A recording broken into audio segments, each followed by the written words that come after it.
Salaamullaahi calaykum. Magacaygu waa Cabdixakiim Dirir. Sidaad la socotiin website-ka ama page-ka Somali Magazine ayaa wuxuu soo saaray boqolka ruux ee Soomaali uga saameynta badnaa boqolka sano. Laga soo bilaabo 1920-kii iyo sanadka hadda aan ku jirno 2020. Bal u fiirso khaladka ay sameeyeen halkaas. Halkan waxaa naga muuqda sawirka boqolka ruux ugu saameynta badan. Kaliya dadka reer Hiiraan waxaa halkan ugu jiro laba shakhsi. Laba shakhsi oo kala ah ninka pilotka dharka cad wata iyo Aadan Cadde. Wax kale oo reer Hiiraan ah oo halkaas idiga muuqdo oo ku jiro malaha. Mid kale ummadda Soomaaliya xataa waxa ay ka tageen rag caan ah oo dalka Soomaaliyeed wax u soo qabtay ummadda ay taqaano famous ah dadka caan magacyadooda caan bixin. Waxaa ka mid ah Professor Dhalaxa oo kale.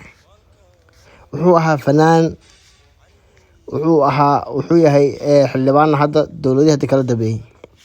Sidoo kale sawirkan u muuqdo waa Cabdullaahi Weydow.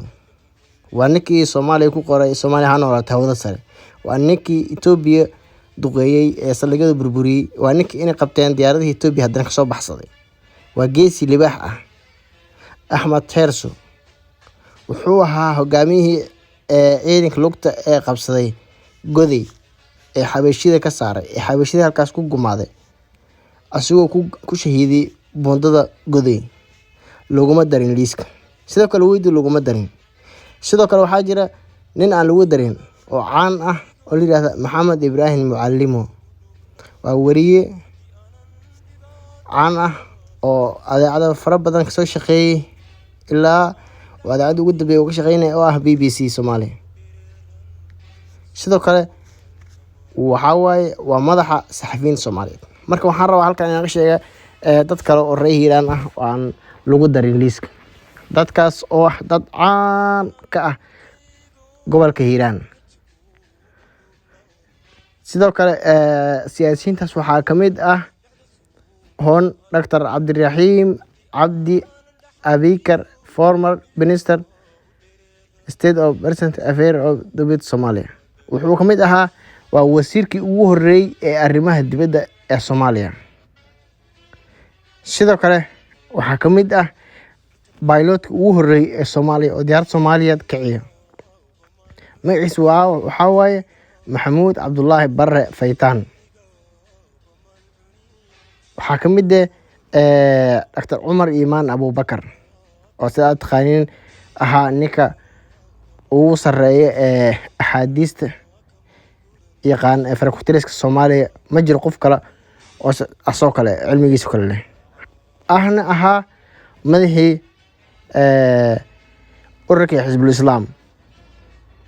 Sidoo kale dad fara badan ayaa jira oo halkan aan magacyadooda ka akhri karo laakiin aan rabin maadaama aad u fara badan yihiin. Waxaa kaloo ka mid ah Nuur Wabar Cabdi, Axmed Abrone Amiin, Major General Xasan Cabdi Meyle, Cabdikariin Axmed Cali oo ah wasiir. waa taqaaniin wasiir buu ahaa. Waa dowladdii Cabdullaahi Yuusuf ayuu wasiirka ahaa. waa ninkii bilaabay inuu is casilo markuu madaxweynaha Cabdullaahi Yuusuf ee dowladda ku ciyaaray oo Ra'iisul Wasaare Nuur Cadde oo xilka ka qaaday oo dowladda isku haleeyay. Waa ninkii dowladda riday. Sidoo kale Injineer Nadiifa Maxamed Osmaan waxaa ka mid ah xildhibaanadii ugu horreeyay ee dalka yeesha. Dhinaca kale militariga haddaan u wareegno Jenaraal Xasan Cabdi Meyle oo kale waa taqaaniin magaciisa hore soo sheegay. Colonel Axmed Xaaji Maxamed Cusmaan oo kale, Colonel Maxamed Cabdullaahi Faytaan, Colonel Maxamed Aadan Bocorey, Colonel Nuur Aadan Rooble, Colonel Cabdi Cusmaan Daayo, Colonel Maxamed Xaashi Guuleed. waa janankii saddexaad ee ugu sarreeyay ciidamada xoogga dalka ee qaybta